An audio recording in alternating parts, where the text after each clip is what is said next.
நீங்கள் என்னிலும் என் வார்த்தை உங்களிலும் நிலைத்திருந்தால் நீங்கள் கேட்டுக்கொள்வது எதுவோ அதை நீங்கள் பெற்றுக்கொள்வீர்கள். ஆமென். அதனாலே மிகுந்த கனிகளையும் கொடுப்பீர்கள்.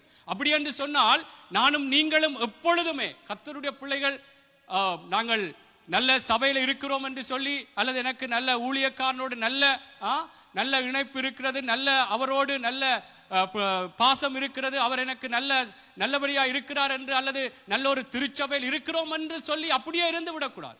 அல்லது எனக்கு நல்ல மனைவி ஆவிக்குரிய ரீதியில இருக்கிறார் என்று சொல்லி அப்படியே இருந்து விடக்கூடாது. நாங்கள் கர்த்தருடைய வார்த்தையை கேட்டு அதன் பிரகாரம் நானும் நீங்களும் நடக்க வேண்டியது தேவனுடைய ஒரு ஆலோசனையா இருக்கிறது. அல்லேலூயா. அவை கர்த்தருடைய பிள்ளைகளே, நாங்கள் இதிலே மிகவும் மிகவும் கவனமா இருக்க வேண்டும். என்றால் அங்கே பிலிப்பியரிலே அப்போஸ்தலனாகிய பவுல் சொல்லும் பொழுது, ஜீவ வசனத்தை பிடித்து கொண்டு சுடர்களைப் போல பிரகாசிக்கிற நீங்கள். அப்ப ஜீவ வசனத்தை பிடித்துக் கொள்ள வேண்டும், அதன் பிரகாரம் நடக்க வேண்டும்.